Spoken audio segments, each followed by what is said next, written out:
张小斐用自己的教训告诉你，原来黄渤说的都是真的，在娱乐圈不红就是原罪。你好，李焕英还没上映之前，张小斐在内娱几乎没有任何存在感。明明和杨幂以及袁姗姗是北电同班同学，她却因为不够红，不得不转战喜剧界寻求发展。可惜即便如此，张小斐依旧默默无闻，这样的她难免会遭到某些势利眼的欺负。比如上演技综艺时，张小斐遇见了凭借《甄嬛传》走红的锦溪孙茜。节目上因为担心紧张的排练时间，她屡屡想跟对方搭话聊聊剧本，无奈孙茜都充耳不闻。先对2遍词吧。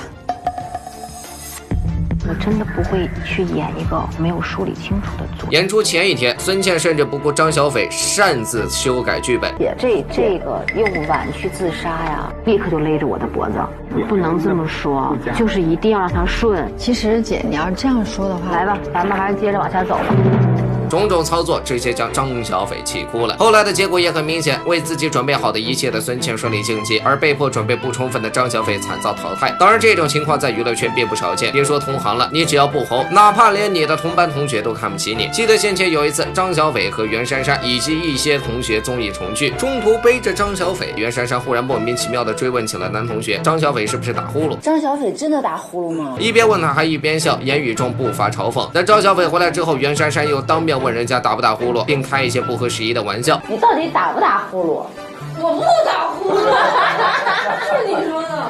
而这种关乎女明星形象的玩笑话，显然让张小斐不太开心。事后他还特意发微博澄清自己不打呼噜。无独有偶，2012年张小斐在拍一场爆破戏时，眼睛不小心被流弹炸伤，腿上也是青红一片，但他却因为咖位小，伤情不被剧组重视，反被导演骂，耽误进度骂到哭，气得贾玲直接发博胎死剧组。类似的经历还发生在某场活动中，那时候张小斐还不是国民妈妈，她和贾玲、沈腾2位顶级喜剧演员一起来到活动现场，3人一出现，几乎所有人的目光都粘在了贾玲和沈腾身上，将张小斐视作隐形人。吃饭的时候，所有人都有座位，主办方唯独没给张小斐准备。张小斐自知咖位小，不被人重视，他无可奈何，只能一直徘徊在众人旁边。最后还是贾玲发现张小斐没椅子，喊工作人员拿了个椅子过来，要不然他真有可能站着度过整场活动。而此时此刻，又有谁能想到10几天后，《你好，李焕英》上映，张小斐一炮而红，还顺利拿到金鸡影后呢？火了之后，张小斐赫然体验到了黄渤口中都是好人的境遇，昔日不顾一切也要嘲笑他爱打呼噜的袁姗姗，姗姗来迟了一句道歉。与此同时，各种各样的商业代言纷至沓来，颁奖典礼上，他也终于有机会稳坐第一排。至于曾经在节目上欺负人的孙茜，则遭到了大批网友的抵制吐槽，称张小斐总算苦尽甘来。其实关于这件事，孙茜也曾回应过，表示中间有误会，并稍微解释了一番。其丈夫也站出来力挺，暗示孙茜被有心人抹黑了。但随后张小斐经纪人发长文讽刺孙茜颠倒黑白，让此事一度陷入了白热化阶段。最后张小斐称自己很珍惜渴望舞台，并表示虽然作品的呈现有些遗憾，但自己演得不差，算是终结了这件事儿。后来张小斐火了，按理说应该不会再有这种麻烦了，可让人没想到的是，从迅速爆火到销声匿迹，他仅仅用了2年。张小斐爆红后为何消失了？此前《你好，李焕英》大爆后，热度趁势的张小斐便给自己定下了基础的工作计划，先进组拍部电影，再找个合适的电视剧演演看。那您今年有什么新的工作计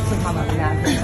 我的工作计划，我有一部电影已经确定了，然后现在也是希望可以寻找到一部适合的剧。不曾想，他自信满满说出这番话后，很快便销声匿迹了，让广大网友顿时有些摸不着头脑。其实当初贾玲给张小斐的规划很不错，为了张小斐后续发展，贾玲将她的商务约签给了合颂传媒。毕竟比起大万娱乐，合颂更懂得怎么提升艺人商业价值，他们那边的商务资源也要比大万好太多了。如果张小斐可以按部就班的发展，她的转型之路不会太难走，要不然她如今只有一部《你好，李焕英》，如果再没有其他代表作，难免会被观众遗忘。无奈人红是非多啊，张小斐才刚刚走红，各种黑料便铺天盖地的朝他砸来。先是有意自称北电学生的网友发长文控诉张小斐耍大牌，害得学生剧组为他停工4个小时。紧接着因为在青城山下的衣着问题，张小斐又被扣上了衣着暴露、玷污神圣之地的大帽子。尽管这种种黑料很快便被相关人员澄清，但仍旧或多或少给张小斐的形象造成了一定影响。而这份影响对于刚刚走红、粉丝基础还不牢固的他来说，不致命却也是沉重一击。再加上张小斐为人心态佛系，对于娱乐圈资源自始至终抱着不争不抢、有了就上的态度，所以最后到他手上的资源那是少之又少。毕竟娱乐圈就那么点大，资源也就那么一点，僧多粥少，不争抢一番，指不定刚刚还是你的资源，下一秒就换了人。至于张小斐的团队，或许是受到了自家老板性格的影响，最终也没能在其热度最高的时候把握时机，多撕几个好资源，稳固张小斐的咖位。而在瞬息万变、竞争激烈的娱乐圈，张小斐这样的性格最终会被无声无息的淘汰，实属正常。不过张小斐显然不在乎这个，与靠国民妈妈红利捞一波流量相比，他更希望往实力派演员迈进。要不然也不会发生其粉丝后援会解散一事了，因为人家压根儿不想往饭圈、往流量艺人方向发展。再说了，谁说咱匪妈没资源的？人家只是很低调罢了。近日，张小斐和黄晓明、张嘉倪合作搭档的好事成双刚开播，便得到了不少观众的好评。从电影往电视剧发展，大家总得给人点时间过渡，不是？